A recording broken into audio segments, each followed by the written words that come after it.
When you get guys from smaller schools like Justin Lawler out of Pottsboro, or how hard is it to gauge their athletic ability when the level of competition is so different than what your 4A and 5A school guys have? Well, you still are just looking for that burst and that quickness and that, edge, close stuff. And regardless of who he's doing it against, if he's got that, then he'll have a chance to mature and get bigger and stronger and faster and do it against faster kids. But it is, there ain't no guarantees, but you still look for the same things. And if a kid is dominant, my history has been this with any level. Kid dominates in high school. Darius Johnson, okay? A good example. Undersized. He's, unbelievable in high school. Well, he's too small. Comes to college. Does it here. Guess what? He'll do it in the pros. Those guys that do that, it's just the way it is. Barry Sanders, too small. He'll never, play at that D1 school. Boom, does everything. Goes to the pros, does the same thing at the pro. Emmett Smith, another example. Those guys, no matter what level they are, if they're dominating those kind of players, you got to prove that you do it at the next level. And guess what? If he does it here, he'll do it at the next level. That's just my, evaluation on those kids. The film doesn't lie. How much did your relationship and Coach Phillips' relationship with Deion Sr.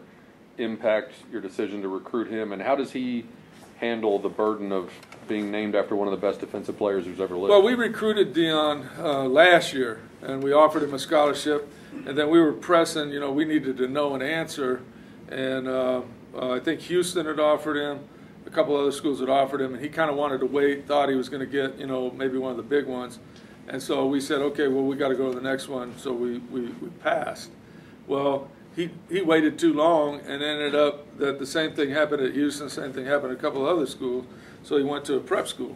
Well, he wasn't going to pass this time. He wasn't going to wait. And, I think Deion really, he can trust us. He knows Jason played with him. He knows me. I coached him. He can trust us.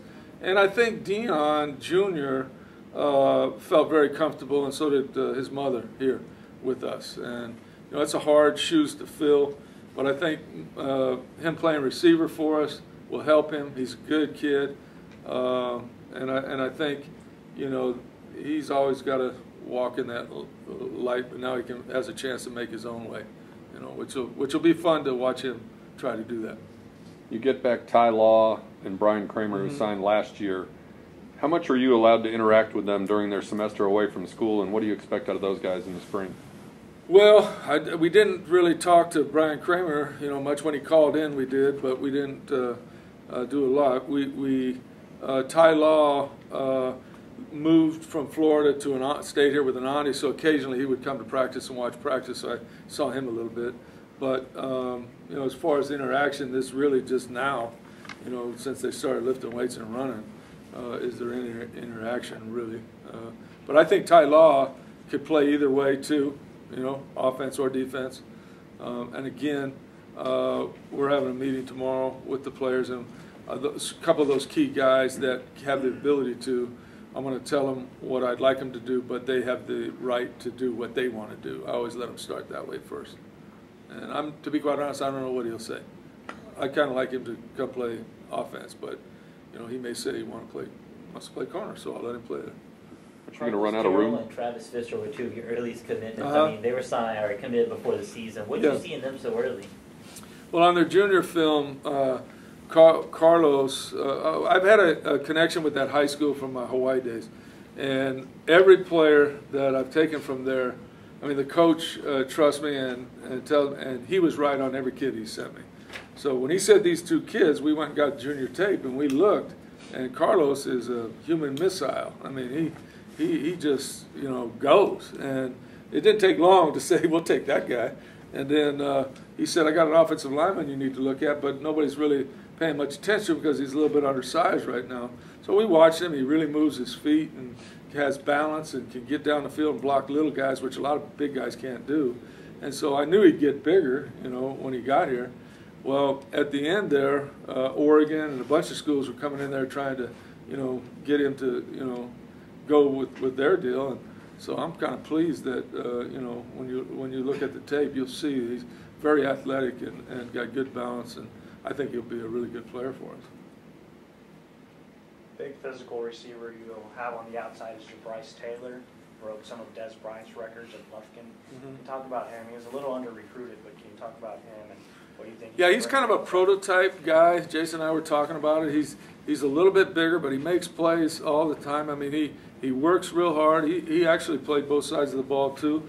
But I see him as a receiver. He's smooth. He catches the ball in crowds. He's a football player and just a great kid. I mean, just super kid. Parents, you know, are wonderful people too, and you know, we just are really excited that he's stuck with us because, as you know, after we offered him way back when, of course, everybody goes back in and double checks, and then some teams tried to come back in on him too, but he hung tough with us. So, you know, you know, we're excited about his. He's got a smile on his face, look in his eye, like, you know, he's going to be a good player. Another East Texas guy that you got pretty early was Trey Washington. Can you talk a little bit about that? Yeah, you know, Trey is and I told him when he was here, he's a taller kid. We had him in our camps down there, so we got a pretty good feel for what he was about athletically. But I was blown away when I looked at his academics. His parents have really taken, you know, that as a priority. And, you know, I think he's not only going to have a chance to start for us one day, but, you know, one of those kids you don't have to worry about in the classroom. He'll get his work done, you know, so we're excited about him. Second year in a row, you got a linebacker out of Garland. What do you like about Nick Horton? I tell you, when you see him come off the ball, he's got a motor, and he's got that thing I talked about. You know, when you see him go to the ball, he's got a different burst than everybody else. And he'll get bigger. I'm not so sure. I mean, they played him kind of in a couple different spots, but all of them are going to get the quarterback, and he's got a gear to go get it around the edge, and he's real physical. I mean, he for his size and stuff, I mean, he blows up some guys. You talked about the bigger presence in Florida. The only guy out of that state is Darian Richardson. Can you talk a little bit about him? Yeah, you know, he's a bigger physical safety. You'll see that he brings a load when he hits, and you know, he actually, I thought, had real good ball skills. Dee saw him practice last spring, and that's when we got onto him.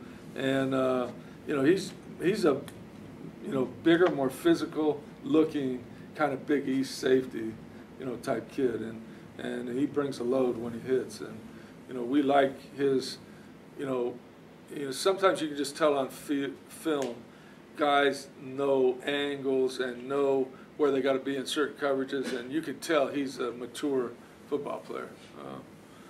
You got some taller DBs this year. You've got Trey Washington listed at 6 feet, Jesse Montgomery 6'3", Miles Crosby 6'4".